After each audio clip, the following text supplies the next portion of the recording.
Labrīt, skatītāji. Šķiet, tāds siltumiņš bija uzvējojis. Nedaudz šur tur vairāk, šur tur mazāk. Nedēļas nogalē un atkal kļūst augstāk. Vai tas nozīmē, ka augstuma vilnis tāds tiešām pamatīgs arī turpināsies? Vai tāds jau svārstīgāks kļūst?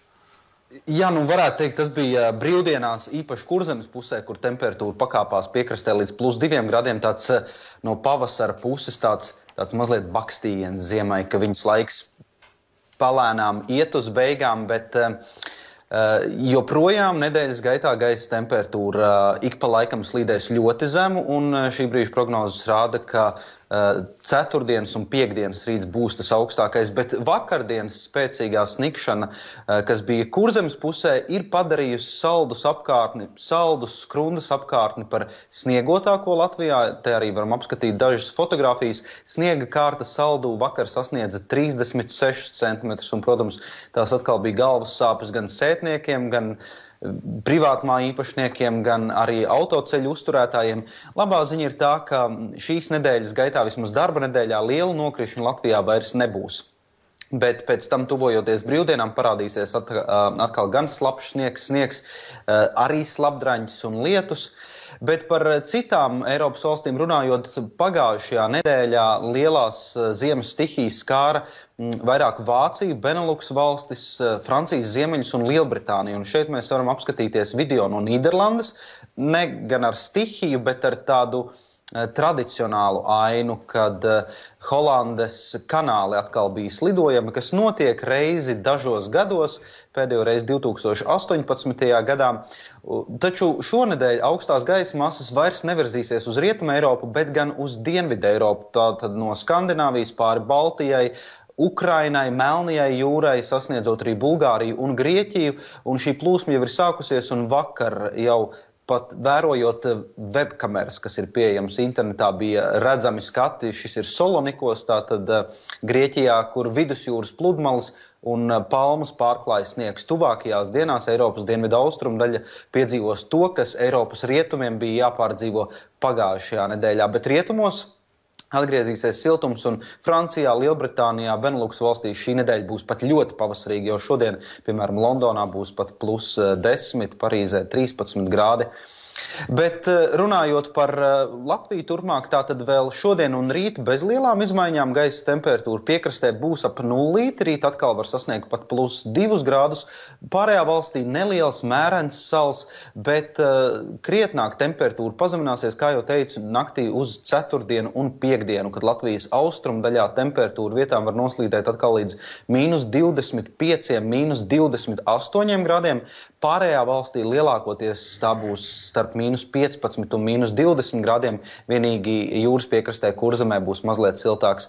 Un arī ceturtdien un piekdien vēl būs pārsvarā ar saulainu laiku, bet nedēļas nogalē, sestdien un svētdien Latvijai tuvosies beidzot siltās gaisa masas jau no Atlantijas okeāna, tās būs plašas, un sākotnēji sestdien Kurzemē, bet svētdien jau visā Latvijā iestāsies atkusnis, un šī brīža prognozes liek domāt, ka svētdien Kurzemē temperatūra var sasniegt pat +5, +7 grādus, un ar diezgan augstu ticamību var teikt, ka februāra beigās Kurzemē var iestāties meteoroloģiskais pavasaris, kas nozīmē, ka jau nākamnedēļ temperatūra tur dominēs virs 0, un sniegs vismaz Kurzemē diezgan strauji kusīs, bet atšķirības starp Kurzemi un un valsts austrumiem varētu saglabāties diezgan liela, ka austrumos vēl turpināsies diezgan barga ziema, kamēr kurzemnieki jau varēs sildīties.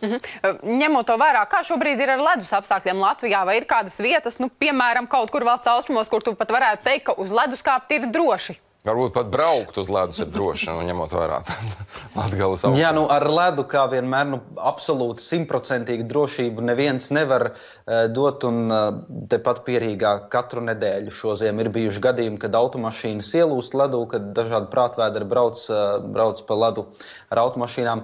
Bet kur pašvaldības ļauj kāpt uz ledus, to var noskaidrot katras pašvaldības mājaslapā. Šī, piemēram, ir karte, kas pieejama Rīga LV, kur ļoti skaidri un gaiši atzīmēts vairāk nekā 30 vietas Rīgā un tās apkārtnē, kur uz ledus ir atļauts atrasties. Vismaz sots nebūs jāmaksā, bet es gan negribētu teikt, ka tas uzreiz ir 100% droši. Uz ledus jābūt tiešām nekad nevarētu būt pārāk piesardzīgs. Bet noteikti citās Latvijas vietās, īpaši valsts austrumdaļa, arī jāinteresējas. Pašvaldībā noteikti ir vietas, kur drīkst kāpt un kur ledus ir salīdzinoši, protams, krietni biezāks. Latvijas vides geoloģijas un meteoroloģijas centra mērījumi, kas netiek veikti pārāk daudz vietās, tomēr rāda, ka Latvijas austrumdaļā uz ezeriem ledus ir vairāk nekā 30 cm biezs. Tas ir diezgan pamatīgs. Bet ņemot vērā, ka Kurzemē temperatūra pakāpjās virs nulles pēdējās dienās un arī brīvdienās atkal nedēļas nogalē būs plusi, jābūt ļoti uzmanīgiem. Īpaši tas attiecas uz upēm, jo upēs ledus sāk kust pat tad, kad gaisa temperatūra ir mazlietiņa zem nulles vēl joprojām, jo siltie ūdeņi no apakšpuses ledu kausē.